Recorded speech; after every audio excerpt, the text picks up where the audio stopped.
Style বাজার Kolkata football league 2026-27 আজ লড়াই ছিল নৈহাটি বঙ্কিমাঞ্জলি স্টেডিয়ামে মেজরাস ক্লাবের বিরুদ্ধে মোহামেডান স্পোর্টিং। অপরাজিত মোহামেডান স্পোর্টিং এর লক্ষ্য ছিল গ্রুপ বি এর শীর্ষে চলে যাওয়া।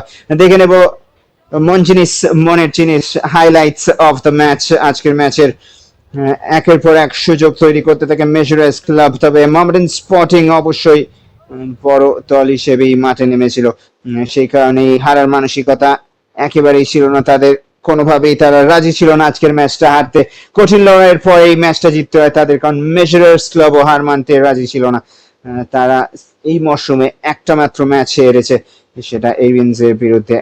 তবে আজকে দ্বিতীয় হার হজম করতে হয় তাদের। প্রথম সুযোগটা কিন্তু এসে গিয়েছিল এই ক্ষেত্রে মোহাম্মদ মুবিনের, যিনি কনভার্ট করতে পারেননি। তারপরে একের পর এক সুযোগ মেজরাস ক্লাবের, হয়তো আজকের ম্যাচে অনায়াসে জয় পেতে পারতো তারা।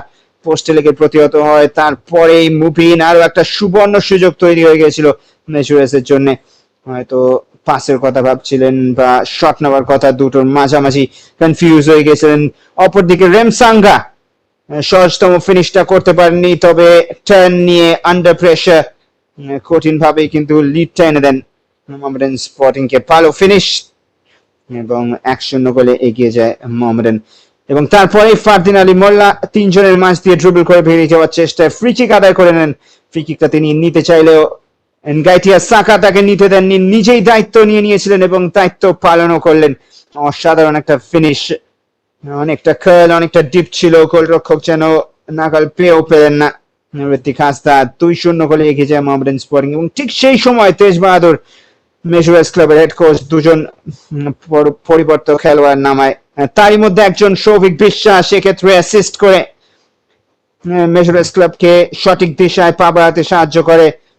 ওখানে গণেশ পেশরার ফিনিশ, যেখান থেকে কিন্তু কিছুটা হলেও আশা দেখছিল মেজরাস ক্লাব। হাফ টাইমে 2-1 গোলে এগিয়েছিল মোহামেডান স্পোর্টিং। দ্বিতীয়ার্ধে কর্নার গুলো জুয়েল আহমেদ মজুমদারকে লক্ষ্য করে থাকলেও কনভার্সন আসেনি, বেশ কিছু ফাউলস এবং হলুদ কার্ড।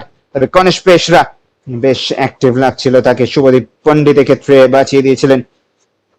এবং তারপরে এই গণেশ পেশরার কর্নার কিক থেকে গোলরক্ষক একেবারেই বিট হয়ে যান এবং ফাঁকা জালে জড়িয়ে দিয়েছিলেন আরো একজন পরিবর্তন খেলোয়াড় শ্রীমান্ত কিসকু। প্রথমার্ধে দুজন সাবস্টিটিউশনই যেন সুপার সাব হয়ে উঠেছিল মেজরাস ক্লাবের জন্য। 2-2 আশা দেখছিল মেজরাস ক্লাব তৃতীয় গোলটাও এসে যেতে পারত, তবে সুদীপ শর্মা সরকার যেভাবে ওখান থেকে মিস করলেন, তিনি হয়তো নিজেও আফসোস করবেন এবং সেটারই খেসারত দিতে হয় মেজরাস ক্লাবকে। কারণ তারপরে একটা ফ্রি কিক থেকে ক্যাপ্টেন মৈতোষ রয় দায়িত্ব নিয়ে নেন ব্যাক টু ব্যাক ম্যাচে।